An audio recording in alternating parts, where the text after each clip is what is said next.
संतोषम परम धर्म को ज्ञान तज निरंतर सो योगी नमो नमस्ते सत्स्वरूप केवल पद खंड नमस्ते नमस्कारम से गति ब्रह्मानंदम परम शुद्धम केवलम ज्ञान मूर्ति गंधातीतम गगन सदशम तत्मसाति लक्ष्यम एकम नित्यम अचलम सर्व साक्षीतम भावातीतम त्रिगुंडै सद्गुरुतम चैतन्यम शासन अमातीतम निर्जनम नादीफलातीतम तस्मै गुणम् मंगलम गुरु शब्द रूप नाम नाम प्रकाश मंगलम शब्दार्थ शब्द निवास परम दयाल सतगुरु दयाल की अमृत में वाणी काना द्वारा पान राम सदगुरुदेव जी महाराज की अमृत में वाणी मुखार बंद द्वारा पान राम सदगुरुदेव जी महाराज सतनाम निज नाम सूरत दृष्टि देव दृष्टि अनुभव करो श्रवण करो मनन करो नाम सत्य करो निष्पद संगत साधकिया दीवाना मोक्ष सदर की कागज करो सब बन कलम सतगर गुण लिखा हे सतगुरु अंतर्जामी घट घट की जाने बारंबार हे राम जी महाराज बारंबार हे राम हे राम हे राम हे राम रक्षा रक्षा रक्षा। अथे परम पछतावा ग्रंथ चल रहा है। अब उसमें महाराज फरमाते हैं हे आत्मा तूने नरदेह धारण करके पिंड में रह करके और उस अमरलोक का आनंद ले लिया, अमरलोक की वासी आत्मा को बना दिया, तो समझ जा तेरे भाग्य दिन है। ये आत्मा तू भाग्यशाली है, नरदेह भी मिल गई, ऐसा राजयोग केवल ज्ञान मिल गया, ऐसा महाराज फरमाते राजयोग का रास्ता मिल गया, और फिर उस देश की प्राप्ति कर ली। उस पंडित यानी ज्ञान कथने वाले को और पिंड यानी इस ज्ञान में धारण करने वाले को, साध यानी साधना, संत यानी 8 अंग 64 लक्षण धारण करके उस देश का वासी बनना, उसको कहते हैं संत। जा दिन गर्भ में तू नहीं आवे, दूसरी देह धारण नहीं करे, तो समझ जा तेरी आत्मा संत है। अगर देह धारण दूसरी करेगा तो अभी संत नहीं। संत की परिभाषा बहुत ऊंची है कि कपड़े पहन ले और संत हो गया। गर्भ में दूसरी देह धारण नहीं करे तो संत है। राजयोग से हठयोग सांख्योग मतलब पवन योग, इनसे मतलब संत आत्मा नहीं बनेगी। इससे उम्र बढ़ जाएगी, करामात कर तू सिद्धाई जागृत हो जाएगी, जगत में पूजिक हो जाएगा, परंतु आत्मा परम पद में नहीं मिले। क्या आप सोच लो, समझ लो और विचार करो। नहीं मानो तो 88,000 ऋषि मुनि हुए थे, इसमें त्रेता युग, सत्युग, त्रेता और द्वापर, जिसमें अंतरिक मंत्रिक वेद व्यास जी मुनिजन शेष 88 हुई। अंतरिक ऋषि मंत्री वेद व्यास जी, कई मुनि, कई महाराज फरमाते हैं कवि और कई ऋषि, ये सब धर्म राय के मुजरे बेटा नाश केता है। उद्यालक ऋषि का पुत्र नचिकेता देख के आया है, ये सब स्वर्ग में धर्मराय की नगरी पे पार्लियामेंट कमेटी कानून बांध रहे। किसका? पाप पुण्य का। फिर किसको मानो? राजयोग है तो राजयोग राजा जैसो और जोग कुल लोई। राजयोग राजा के जैसा, राजा के कोई दंड नहीं लगता है, और कुल मने जगत के दंड लगता है, हासिल भी भरनी पड़ती है। और जो बैरागी हो जाता है उसको हासिल नहीं भरना पड़ता है, राजा भी नहीं मांगता है, माता पिता भी नहीं मांगता। तो बैरागी आत्मा कब होगी? संत बनेगी, वापिस कुल में नहीं आएगी। वो राजयोग के बिना नहीं आएगी। राजयोग है राजा के जैसे। राजा का गुण राजयोग में है कि भक्ति करने वाले में है। तो राजयोग को ही केवल ज्ञान कहते हैं। केवल ज्ञान वैराग भी है, राजयोग भी है, और इसके कोई दंड नहीं लगता है, मतलब पुण्य पाप नहीं लगते। समझ गया? पुण्य पाप कैसे नहीं लगते हैं? खास अहिंसा परमो धर्म राजयोग केवल ज्ञान है। समझ गया? इसके पुण्य पाप नहीं लगते। कैसे नहीं लगते हैं? वो श्वास जो है ना, वो बाहर जिनावर नहीं मरते हैं, और श्वास में हवा से जिनावर मरते हैं, नाक से भी जिनावर मरते हैं, पैर से चलने से भी जिनावर मरते हैं, खाने पीने उठने बैठने सोने से सबसे जिनावर मरते हैं। नहीं मरते हैं? तो जीव हत्या बिना जीव जिंदा नहीं रह सकता, रह जाएगा। तो फिर अहिंसा परमो धर्म का हूं। ये सब कहते हैं ना अहिंसा परमो धर्म, कहते हैं किसको? केवल ज्ञान को अहिंसा परमो धर्म कहते हैं। राजयोग को साधना, केवल ज्ञान की साधना क्या? राजयोग। उसकी परिभाषा क्या? रकार मकार और श्वास और उश्वास और कागलिया और जिब्या, ये तीन जोड़े बने, उसको राजयोग कहते हैं। अब तीन जोड़े किसमें बने? ओम साधना करो तो बने क्या? राधा कृष्ण कृष्ण सीताराम कोई भी नाम लो, कोई भी अपना धर्म अपनाओ, जैन धर्म इस्लाम धर्म कोई भी धर्म अपनाओ, इसमें तीन जोड़े बनते हैं क्या?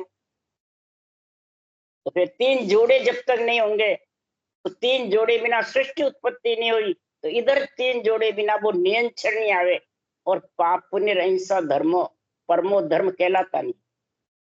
उसके दंड नहीं लगता है, पाप पुण्य कोई दंड राज का हासिल का वो उसके नहीं लगता। केवल ज्ञान के राजयोग के नहीं लगता है कि प्राणी के नहीं लगता है। और वो उसमें मिल गया तो फ्री हो गया, मिल गई संत बन गई, वापिस देही धारण नहीं करे तो वो सबसे फ्री है। समझ गया? फिर उसको जन्म नहीं लेना।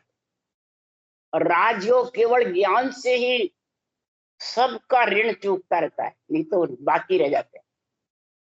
देव ऋण, ऋषि ऋण, पितृ ऋण, बदला परिवार का, कुटुंब का, लेन देन का, ये सब बाकी रह जाता। राजो केवल ज्ञान से देता देता सजी चूके, यूं खत पाड़े सोई जे देवन की धारे। देते देते यानी सांसों सांस रटना करते करते, उस सांस में जो रटना ज्यादा होगी तो ये खत पाटता जाएगा। किसका? पुण्य पाप, पुण्य पाप का। समझ गया? फिर कर्म कटे वो नियंत्रण आएगा, और उसके साथ कवल छेदन होंगे, और संचित प्रारब्ध क्रियमान कर्म के लिए क्रियमान त्याग से प्रारब्ध भोग्या, और संचित कर्म वो भारी जन्म धारण नहीं करेगा तो समझा पूरे अंतिम। वापिस अगर नरदेह भी आएगा तो अभी कर्म बाकी है। अब समझ गए? तो पहले पाप पुण्य का खत पाड़ो, फिर ये कर्मों का खात्मा करो, तो उस देश का वासी बने। बस रटना करेगा और केवल ज्ञान के अधीन रहकर, मतलब ज्ञान करता है, चाहे बांचने वाला हो चाहे सुनने वाला। तो फिर सुखराम जी महाराज कह रहे हैं, अरे सुन रे पंडित ज्ञान सुन मेरा, सत्य सबद ले राखू, तेरी बात मोही तन माई, भात भात ले भाकू। हे पंडित, तेरा सारा ज्ञान मेरे पास है। कौन सा है? भात भात समझा रहा हूँ। तपस्या करूं तत्कन लिया, और हृदय नहीं धारू, समताशील साच गए बैठा, बात वेदा दूर निवार। वेदा मतलब बाधा, अंदर में जो भक्ति करने में बाधा आती है उन सबको मैं दूर नहीं काटता। अब कौन सी बाधा आती है? सबसे पहले जब उज्जड़ दशा हंस के चाले, बोले बैण पियारा, ऐसा ज्ञान करूं उजियागर, माया ब्रह्म नियारा। माया को अलग रखता हूं, ब्रह्म को अलग रखता हूं। माया कौन है? रूप। ब्रह्म कौन है? आत्मा। ये दोनों अलग अलग समझ करके, और फिर मैं ब्रह्म ज्ञान धारण करता हूँ, केवल ज्ञान। सांस सांस रटना करना ही ब्रह्म ज्ञान। मैं अक्षर का आत्म चेतन से अनुभव करना ही केवल ज्ञान, समझ गया, केवल्य भक्ति। तो ऐसा उजागर होकर के ना काऊ सु बैर दोस्ती, बैर भाव नहीं राखूं, पूजा सकल भरम ले तो आद अंत ले भाकू। आज से अंत तक मैं तेरे को ये निर्णय समझा रहा हूं कि पूर्ण ज्ञान परे पद पाया, कर्म भरम सब भागा। पूर्ण ज्ञान का, केवल ज्ञान का जब तेरे पास में परम पद की प्राप्ति होगी तो कर्मों का भी खात्मा होगा और भरमों का भी। तीन लोक की सुख की इच्छा वही भरम। संचित प्रालय प्रियमान का जब तक पूर्ण खात्मा नहीं हुए, जब तक तू कर्म के साथ है तो जन्म लेना पड़ेगा। जन्म कौन लाता है? कर्म। और सुख दुख भुगताता कौन है? पाप पुण्य। परमात्मा, या परमात्मा जन्म देते हैं? ये सोच लो, समझो, तब फिर सुखराम जी महाराज कह रहे तो मिट गई रैन भया उजियाड़ा, अगम अगोचर जागा। या अज्ञान रूपी रात्रि और ज्ञान रूपी उजाड़ा, ये केवल ज्ञान घट में बुद्धि पे विवेक आएगा ना, तब ये समझ आएगी। जिसके भजन करने वाला हो चाहे कराने वाला हो, चाहे ज्ञान कथने वाला हो चाहे सुनने वाला, बुद्धि पे केवल ज्ञान का विवेक होना चाहिए कि बाँचने वाले का। केवल ज्ञान वैरागी है, बाँचने वाला वैरागी। केवल ज्ञान के पाप पुण्य नहीं लगता है, बाँचने वाले के नहीं लगता है। समझ, आज मैं वाणी बाँच रही हूँ, आपको सुनने से समझ आ गई कि ज्ञान ये सबसे ऊंचा है, सर्वोपरि है, इससे पाप पुण्य का नाश हो सकता है। तो ये बुद्धि पे टिक गया तो कोई भी भरमावे तो भरमीज में नहीं आता। हाँ, भरमीजेंगे नहीं और इसमें अटल रहेंगे। वो बुद्धि पे विवेक है, उसको ये ज्ञान ही प्यारा लगेगा कि बाँचने वाला। फिर वो बाँचने वाले के मतलब पूजना पूजाना नहीं करेगा, ये पहचान है। जो बाँचने वाले को पूजता और पूजाता है, ये गुरु गुरु पूर्णिमा को सब रूप को पूजते हैं। मंदिर पूजे भगवान को, वो बात सही है, वो तो माता पिता की पूजा है, समझ गया। पर शरीरधारियों को, हमारे जैसे ज्ञानियों को गुरु बना के पूजे तो वो आन की पूजा है कि माता पिता की है या गुरु की? ये समझ आनी चाहिए। ये समझ जब तक नहीं है तब तक महाराज फरमाते हैं उसके विवेक नहीं है, बुद्धि है, ये समझ रखो। इसलिए सुखराम जी महाराज कह रहे हैं कि मिट गई रैन भया उजियारा, अगम अगोचर जागा। ये उजारा आ गया ज्ञान का तो वो आत्मा अगम देश में जाएगी। राजयोग धारण करके केवल ज्ञान का संग करके बुद्धि पे विवेक संग करना, राजयोग यानी सासोसास रटना करना, ये दो ही चीज भरम कर्म को नाश करती है। और दो ही चीज तेरे को अगम अगोचर सारे कर्म काट करके परम पद में मिला के आत्मा को संत बनाती, समझ गया। जब संत बन गई तो अमर लोक की महाराज महिमा बता रहे, अमर लोक में संत विराजे, जारा सुख बताऊं, गुप्ता भेद भेद नहीं जाने, से प्रगट कर गाऊं। अमर लोक में यो गुण पढ़ियो, तिरे राज कहूं तोई, जुरा काल जौरो नहीं पहुंचे, जन्म मरण नहीं दोई। वहां महाराज फरमाते यम की पहुंच नहीं, न बुढ़ापा आता है, न जवानी आती है, न महाराज फरमाते बालकपन आता है। सब हंस एक स्वरूप है, मिलसी हमसू जा, एक स्वरूप रहते हैं, न बूढ़ा न जवान न बाल है। सब महाराज फरमाते एक स्वरूप रहते हैं। और महाराज फरमाते हैं वहां काल की यम की पहुंच नहीं, यानी जन्मना मरना वानी, वहां बस जाना है, वापिस आना नहीं। और पार ब्रह्म तक जाना भी है और आना भी। अब समझ गए? तो जितने भी शंखनाल के रास्ते हैं वो जाने के भी है आने की, और जो बंकनाल होकर जाएगा वो जाएगा ही आएगा। ये समझ जाओ, शंखनाल और बंकनाल दो रास्ते हैं। माता के गर्भ में शंखनाल से तू आया, बंकनाल से, शंखनाल से। प्रकृति पिता के बिंद रहता है, प्रकृति में बिंद रहता है पिता के, और माता के गर्भ में मंथन से माता के गर्भ में आ जाता है, तो वो शंखनाल होकर आता है, और शंखनाल होकर आएगा वो उत्पत्ति प्रलय में आएगा। और जो शंखनाल आया हुआ श्वास प्रश्वास रटना करेगा, ब्रह्म के नाम के, ब्रह्म ज्ञान केवल ज्ञान दोनों साथ होंगे, तब बंकनाल में नियंत्रण लेके जाएगा। क्षरब्रह्म अक्षर ब्रह्म शंखनाल में रखेगा। ये सोच लो, जितने भी श्वासा के साथ साधन है वो सब शंखनाल में रखे, और ये नियंत्रण श्वासा से अलग प्रकट। राम भी श्वासा के साथ है, रूप भी जितने भी है श्वासा के साथ है, और ये नियंत्रण श्वासा से अलग है। ये अदर से आता है और अदर में ही आत्मा को लेके जाता है। इसलिए महाराज फरमाते हैं, मेहरबान सभी बड़ पुरुषा गेब छत्र सिर छाया, केर कुबेर नहीं मैं मेरी मोह न व्यापे माया। उस देश में मेरी तेरी केर कुबेर क्रोध मोह माया राग द्वेष मेरी तेरी कामना वासना मोह कुछ नहीं है उस देश, और जिसके ये घट में है वो उस देश पहुंच नहीं सकता।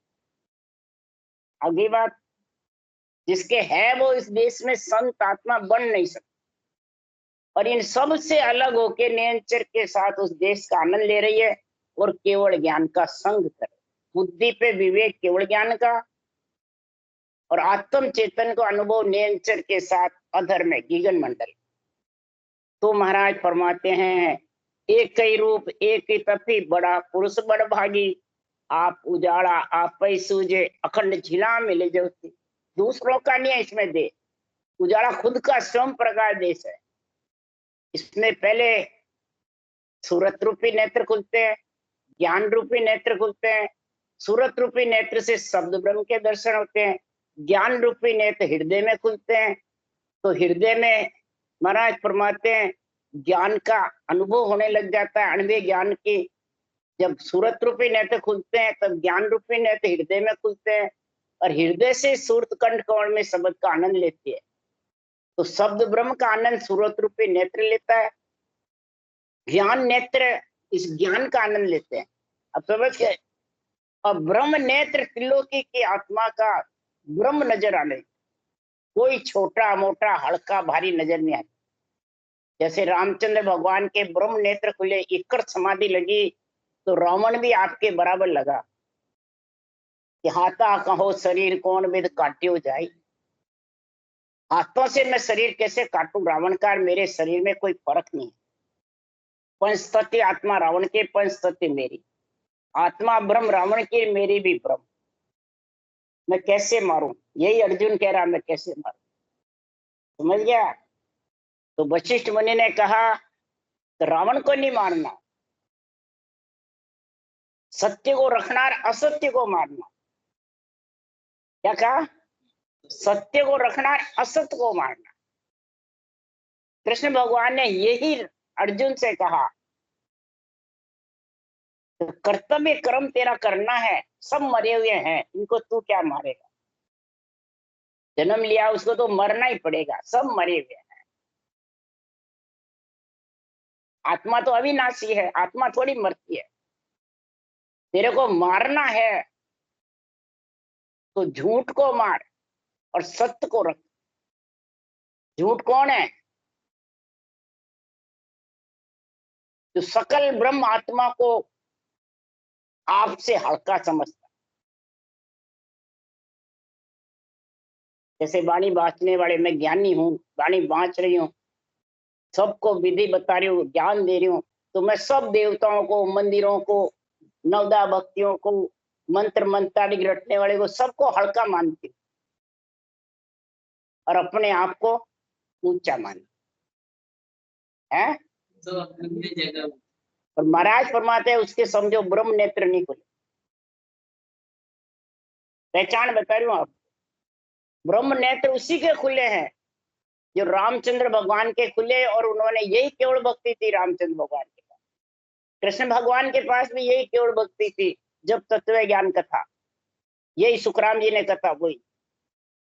तो उसको रावण आपके बराबर लगा, आज किसी वाणी बांटने वाले को लग रहा है राक्षस कोई आपके बराबर या देवता, सब हड़के लगते हैं, समझ गए। तो अभी महाराज फरमाते हैं उनके पास ये ज्ञान नहीं है, ब्रह्म ज्ञान, माया में बैठे, ये पहचान बता रहे ब्रह्म, ब्रह्म नेत्र की। और ब्रह्म नेत्र बिना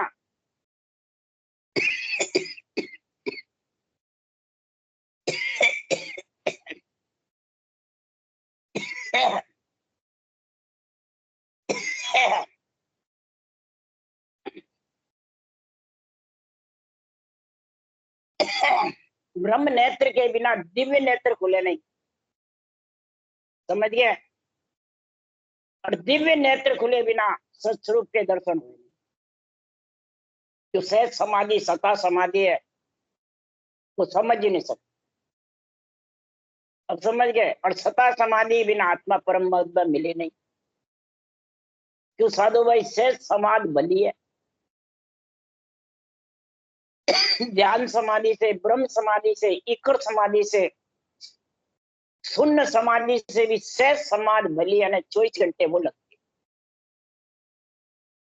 सुखराम जी के 18 वर्ष तक सहज समाधि लगी थी, चेतन की, जड़ लगी। महावीर स्वामी के 12 वर्ष तक जड़ समाधि, नेमनाथ राजल के 9 जून तक जड़ समाधि। शरीर की कोई शुद्धि बुद्धि नहीं, कपड़े उठा के ले जाओ, कुछ भी ले जाओ, तो कोई शुद्धि बुद्धि, उसको जड़ समाधि कह दो, सपन समाधि कह दो, योग की समाधि कह दो, श्वासा के पवन की जो समाधि कह दो, वो उतरती नहीं है, वो पवन चढ़ेगा, वो तो उसका समय होता है जब उतर।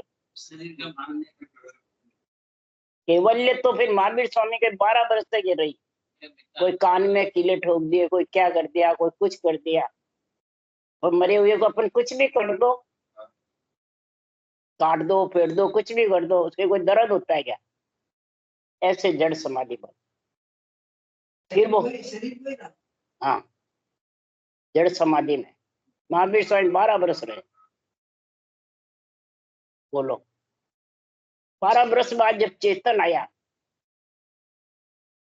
तब फिर वो कहे बहुत खुशी हुई, सब दर्शन कर करके जो कहा मेरे 12 वर्ष ऐसे निकल गए, मैं उस देश का आनंद नहीं ले सका।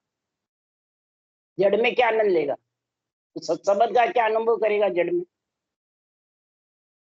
इसलिए महाराज सुखराम जी भी बोले, क्या सुखराम एक मई सूझे देश मुलक मरो आगो, इन कारण बिरह उदासी ध्यान ज माने लागो। जिसको ध्यान लग जाता है, रटना बंद हो जाती है, तो वो जड़ समाधि कहलाती है, सपन समाधि कहलाती है, समझ गया। ये क्यों लगा, अभी देश बहुत ऊंचा है, त्रिकुटी में लगती है ध्यान समाधि, जड़ समाधि, और 13 लोग अगाड़ी है ब्रह्मदेव, मैंने केवल पद आनंद पद। तो फिर तो इसलिए सुखराम जी महाराज कह रहे हैं, तो एक ही रूप एक ही तथी, एक बड़ा पुरुष बड़ भागी, आप उजाड़ा आप ही सूझे अखंड छिला मिल लागी। ये दिव्य रूप से अखंड छिला मिले, स्वयं प्रकाश देश होता है, उसमें किसी बाहर की सूर्य की, चंद्रमा की, किसी की उजाड़े की जरूरत, स्वयं प्रकाश देश। मंदिर झिला मिल रत्ना छाया, बाग झिला मिल फूले, संत झिला मिल दिव्य शरीरा, कोटिक सूरज फूले। जैसे महाराज उदाहरण दे रहे हैं, मंदिर में खूब दीपक जलते हैं, रोशनी होती है, झिला मिल झिमारे प्रकाश रहता है, बागों में फूलों की सुगंध रहती है, तो बाग में भी खूब सुगंध आती है, बहुत सुहावने लगते हैं। इसी प्रकार महाराज फरमाते हैं, चौथे पद का जो आनंद है वो बाग झिलामिल, मंदिर झिलामिल की जैसे विधेय मंडल, जो देश है आत्मा का रहने का चौथा लोक, वो ऐसा है, ऐसा उसको भक्ति करने वाले को आनंद आता है। घंटों ही बैठा रहता है, रटना बंद नहीं होती है, शब्द का आनंद आता रहता है, कभी कंठ चलते हैं, कभी सांस चलते हैं, कभी महाराज फरमाते हैं जिब्या चले, कभी होंठ चले, कभी रटना चलती रहती, ऐसी स्थिति बनी रहती है। और शब्द सुनाई देता है, कभी उस शब्द में लीन हो जाता है। कैसे महाराज ने लिखा बाड़ी में, बेली ग्रंथ के कि वहां लग जाए पुलिजो मत कोई, वहां लग डोर माया की जान। जहां लग, महाराज फरमाते हैं, डोर कहाँ तक है माया के? इच्छा शक्ति का साथ है, श्वासा का साथ है, मन विचारों का साथ है, तब तक माया की डोर। समझ गए? रटना कर रहे हो तो जबर मुख सिमरन मत छोड़ जो, 10वें द्वार लग खोई। सता समाधि है केवल पद तक महाराज के, मुख सिमरन छोड़ना नहीं। हाँ हाँ, मुख सिमरन मत छोड़ना। 10वें द्वार लग कोई, होठ कंठ सुखराम के गढ़ चढ़ गया। तो गढ़ किसको कहते हैं? आनंद ब्रह्म, शून्य समाधि को। तो वो कितनी देर लगे? घड़ी पल जोय, चवे तब नाल फूला में जोय। घड़ी या पल, घड़ी मतलब 24 मिनट, 12 मिनट या 6 मिनट या पल आ गई, वो आती है तो गहरी नींद की जैसे आती है। और फिर वापिस महाराज फरमाते हैं ये किला पिंगला चालू हो जाती है और वापिस रटना चालू। और जिसके ध्यान समाधि रहती है उसके रटना चालू नहीं होती है अचानक। समझ गया? बस ध्यान समाधि की, इखड़ समाधि की, ब्रह्म समाधि की और सता समाधि, शून्य समाधि, 5 समाधि है। इसकी सबकी पहचान अलग अलग है। समझ गया? इसलिए सुखराम जी महाराज कह रहे हैं, दीप जिलामिल दीपक सूझे, हीर जिलामिल हीरा, शब्द जिलामिल सब जग सूझे, सौदे सकल शरीरा। जैसे दीप जिलामिल होता है, दीप से कई अनंत जीव जड़ जाते हैं। हीर है तो हीर से, चंद्रमणि हीर है तो वह चांदना ही चांदना होता है। जो मणि होती है तो उससे चांदना ही चांदना रहता है। सर्प मणिधारी होता है तो वह सह चंदन हो जाता है। और जिसके ये नियंत्रण निज नाम शब्द का उजाला घट में है, तो उसको ये शब्द का ही सूझता आत्मा को, वो उजाला, वो रोम रोम उससे फड़कता है, रोम रोम उसका हिलता है। कैसे हिलता है? कबीर साहब ने भी कहा कि जैसे गिगन मंडल में हिंडो डालियो हेली, बिन रसवी बिन ढोल, संगरी सहेला झूल झूलना, सूरत मचोड़ा दे ले नहीं दे। सुरता उसका आनंद लेके और इंद्रियों को झुलाती रहती है, इंद्रियों को लीन करती रहती है। रोम रोम जैसे झूले में बैठे हिंडा आता रहता है, वैसे सारे शरीर में हिंडा आता रहता है, हिलते रहते हैं रोम रोम। उसको कहते हैं रग रग बोले राम जी रोम रोम रंकार, सहजा सुमरन हो रहा सोई सुमरन सार। ये सार, ये ग्रंथ अवस्था में सारा उस देश का महाराज वर्णन कर रहे हैं। सूर झिला मिल सूर्य देखे, चंद झिला मिल चंदा, ब्रह्म झिला मिल ब्रह्म ही देखे, सो साहिब का बंदा। उस देश का आत्मा बंदा कब बनेगी? कि जैसे सूर्य से, सूरज से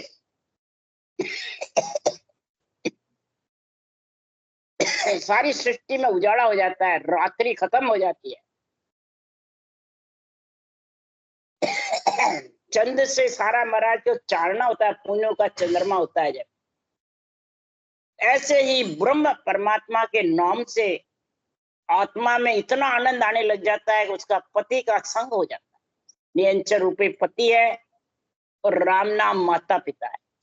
अब समझिए, माता पिता से मतलब कन्या के पति ढूंढते हैं माता पिता, कि दूसरे ढूंढते हैं। तो रकार मकार है माता पिता। समझ गया? तो माता पिता ही कन्यादान देते हैं। तो ब्रह्मा विष्णु महेश शक्ति माता पिता है शरीर के, आत्मा के। तो आत्मा को कन्यादान देंगे जब आत्मा परमात्मा मिलेगी। तो कन्यादान कब देंगे? हथलेवा जुड़ेगा जब पहले देते हैं। हथलेवा जोड़े भंवर गुफा में, और कौन जोड़े? ब्रह्म ज्ञान। नहीं समझे? तो हथलेवा जुड़े पहले, कन्यादान देते हैं बाद में। इसलिए सुखराम जी महाराज के ये माता पिता कितने हो गए? रकार मकार भी हो गए, ब्रह्मा विष्णु महेश शक्ति भी हो गए, यहाँ पैदा करने वाले भी हो गए। कितने हो गए? 3 हो गए। तो 3 लोग को 3 ही जोड़े चाहिए कि एक ही चाहिए? ये 3 चाहिए जब तू 3 लोग से अलग हो। एक को भी छिटका दिया पैदा करने वाले को, तो तेरा परिणाम मुश्किल। पढ़ना मुश्किल है जोड़ा। इधर ब्रह्मा विष्णु महेश शक्ति कन्यादान नहीं देंगे, 4 पद दान में नहीं देंगे, जितना उद्देश्य की वाची नहीं बन सकती। समझ गया? रकार मकार नहीं रटेगा तो नेंचर आएगा। ररो ममो बिन मन सो तेन रहे समाय, सो सपने सुखराम के पिछम घाट नहीं जाए। तो पिछम घाट जा ही नहीं सकते। तो बताओ कितने माता पिता आत्मा के? 3 हो गए। तो 3 लोक में तीनों चाहिए कि एक चाहिए? क्यों? ब्रह्मा विष्णु में शरीर का शरीर, इस शरीर में ही देवों के शरीर में नेंचर आता है और देवों के शरीर से ही आता है। तो देव और नेंचर परमात्मा साथ ही रहे, अलग अलग है। देवों का शरीर जिसके पास नहीं है, देवता है, वो तरसते हैं शरीर के लिए। क्यों? नेंचर इसी में आता है। इसी से रकार मकार की रचना होती है, इसी से ही मारा। और यही परम पद पहुंचाता है देवों का शरीर कि अमर लोक की माया पहुंचे और न पहुंचे कोई रे। अमर लोक की पंच तत्व तो शरीर माया का देश ही आत्मा को पहुंचाता है। समझ गया? तो देवता ही पहुंचाते उस देश में, दूसरे पहुंचाते हैं। तो बताओ कि ये तेरे को छोड़ेगा, ये आत्मा जब परम मोक्ष जाएगी। राम राम बोलो। राम सतगुरु देव जी महाराज परम दयाल महाराज ने धन्य हो, धन्य अनंत सुख सम्राट सदगुरु राम जी महाराज के ज्ञान सत्स्वरूप भगवान के बड़ी भगवंत जीवन मोक्ष के मार्ग अनंत कोट राम सभा से राम राम मारो सबने। राम राम राम राम राम राम। ये सारी पाप पुण्य के अगाध बोध की बात आएगी आज। अगाध बोध में लिखे और ये सब बात देखिए, खास साकार लिखे